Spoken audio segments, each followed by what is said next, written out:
I'm super happy right now, folks. This is one of my favorite rifles, and it got to do what it is born to do today. Tate took it out with a friend, and they shot a buffalo with it. Isn't that awesome? It is, and this is Joseph's rifle. It's not my own, but when I saw it for the first time, I was speechless. I thought it was the most beautiful rifle I'd ever seen. You still quiver a little bit whenever I get it out. I shake. It's not good, guys. It's not good. But this is an 1874 Sharps rifle, and this is the original long-range rifle. Tell us a little bit about this, Joseph, because it is a beauty. Yeah, so this evolved from earlier percussion firing rifles that actually served in the Civil War. It's a falling block design. They put a big cartridge in the breech right here, close the breech, cock the hammer, and then fire it. It's got two triggers. The rear is a double set trigger so that you can set that, and then when you touch the front trigger, it's literally just ounces. And so it's a hair trigger in the truest traditional sense of the word. It's got a long, heavy barrel. This one's a half octagon, half round, match grade barrel chambered in 4570. Oh, it's so beautiful. Oh, it is. And it comes, well, you can get a tank sight that goes on these that's adjustable in minutes of angle. They were using these back in the 1870s when they were hunting bison, American buffalo, at very long distances. They made some crazy long shots with these. And now what we're going to do today is we're going to use that tank sight, which this one is a Buffalo Arms. Yeah, you can buy them through Shiloh Sharps Rifle Company, which is who made this rifle. They're made by Uberti and a few other different makers today, but probably the best of all of them is Shiloh in Montana. And usually there's a waiting period when you order one, but it's just a beautiful, true custom grade rifle. Oh, I love this so much. But what we're going to do is probably one of my favorite movies, and I'm assuming it's one of yours. It's a Tom Selleck movie, is Quigley Down Under. And it is my favorite. And in the movie, he makes like a ridiculously long shot. I think in the movie, it's supposed to be like 600 or 700 yards. In reality, William, Joseph's son, looked it up. It was like 383 yards. Yeah. Which we are back from some buckets at 383 yards, and we were going to test this rifle out to 383 yards. I know the rifle's capable. Are we? Let's try.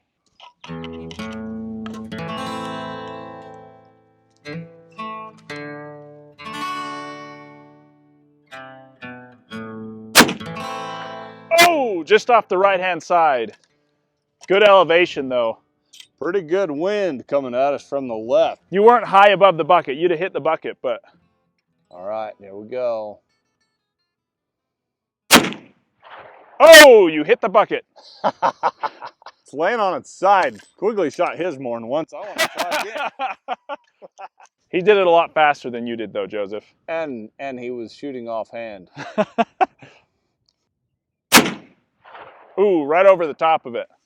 Nice. All right, Tate's on the gun. Let's see if he can smoke his bucket. You going to shoot the left side one this time, Tate? Yeah, well, whichever one I hit, that's the one I was aiming for. Oh, that's the right approach. All right, we'll see here. I'm afraid to breathe. I might make this gun go off.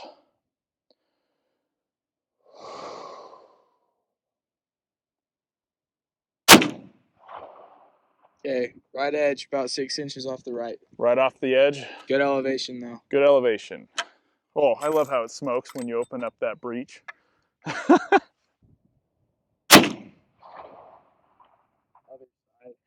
Held too far. Is that wind messing with you? It is messing with me because it keeps gusting and stopping and gusting and stopping. So I'm aiming in one spot, I hit somewhere, and then I aim in the spot to correct, and then I hit where I would have aimed. You have to shoot faster. That's why Quigley shot so fast. I saw it move. Nice. Way to go, buddy.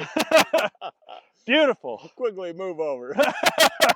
So what we're shooting right here is the 4570. This is a pretty modern load. 325 grain lever evolution by Hornady. And that's got a polymer tip. It's built for aerodynamics as far as you can get with a 45 caliber 4570 bullet. But the traditional load that they used in these would have been something like a 540 grain round nose. cast lead bullet, soft alloy, but a little bit of tin cast into it so it didn't smear lead in the rifling. And those things would mushroom even at very slow speeds. But man, there are accounts of buffalo hunters that would, I guess they'd get creative. They'd wait till a couple of buffalo were lined up and then they'd shoot through two of them and try and get two at once. And I guess it wasn't even that uncommon. From what the reading I've done indicates, they try and get inside of, 250, 300 yards of the buffalo herd. But some of the guys that got really good with them, especially with the longer ones, this is a 45-70, 45 caliber bullet, 70 grains of black powder. There was a 45-90 and a 45-110, which is what Quigley used. Ah, that's the advantage. That's why he was able to hit them better than us. Because he used 110 grains of black powder. Yes.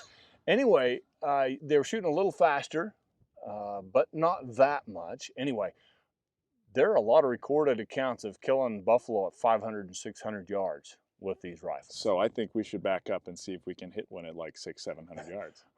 Well, of course we should. I love this so much. I'm so happy. All right, we've backed up from 382 yards to almost 700 yards. And my calculations might be clear off, but I think I need about an additional 30 minutes of angle on this tang sight. I'm not good at math. We'll see what shakes out. We're gonna just try a ranging shot and see if I splash mud anywhere even near those buckets. Oh, just right. Decent elevation, actually. Really? Yeah. How far right? 4 feet. Okay. You were just a hair low. You were maybe a bucket width low, though. A bucket width low. So if you came up 1 MOA, you'd be good. I think it's awesome that they were already dialing in minutes of angle in the 1870s. You know where minute of angle came from, though? It was the Babylonians. It's been around for thousands of years. Really? Yeah.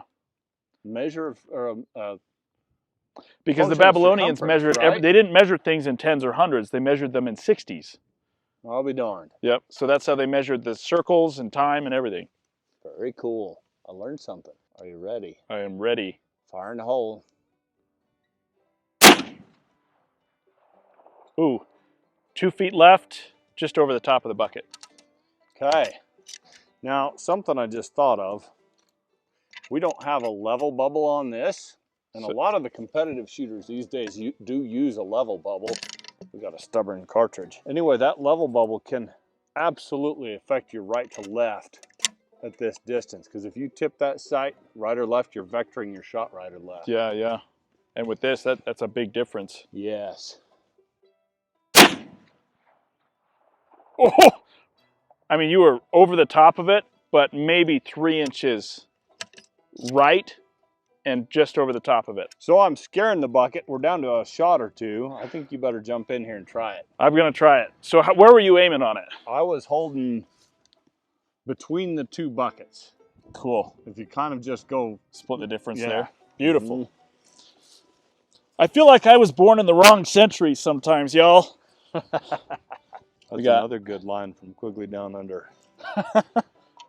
Some men believe they were born on the wrong century. I was born in the wrong continent. That's right. That's an evil guy, though. We don't talk of such things. Holy cow. You can see the slope in the barrel going up like this through the tang. This is this is not the longest shot I've ever attempted with open sights, but it is one of the longest shots for sure. I'm hoping it's the longest shot you make. I hope so, too. Down to 1 or 2 cartridges. I think I've only got 1 left. Make it count.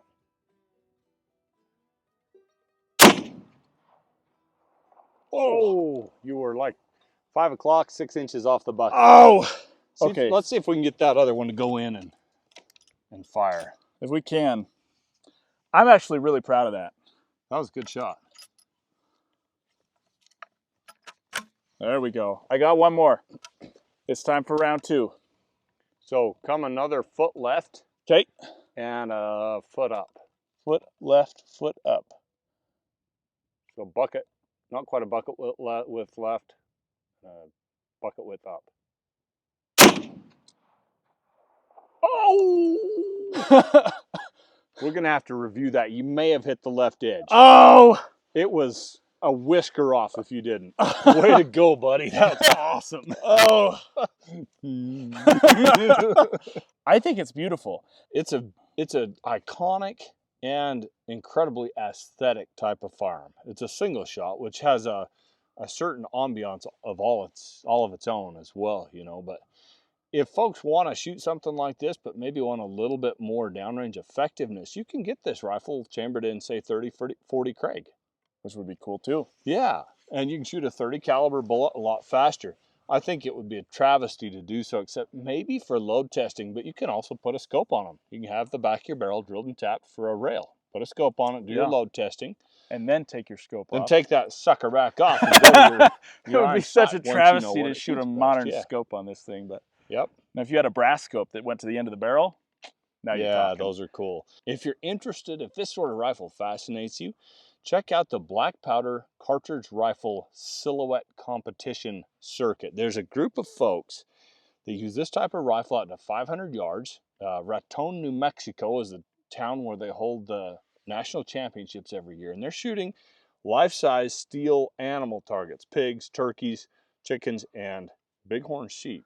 Oh. And a good shooter is making a high percentage of hits with black powder versions of these cartridges we're shooting. I don't really have an interest in PRS, but I would be interested in doing that. It's because you got an old soul. I do have an old soul. Yeah. I like the modern stuff, but Joseph knows. Not many people see this on YouTube, but Joseph knows that when I see an old rifle like this, that's when I get giddy. That's when I get real giddy. So we have that in common. That's one reason I can tolerate working with you. I have a thought. For this rifle, you're shooting a big, slow cartridge. Oh, yeah. With iron sights. They're really advanced, but they're still iron sights. And it's a single shot. I can't think of a firearm that more beautifully embodies the catchphrase of our mentor. Hunt honest and shoot straight. Shot.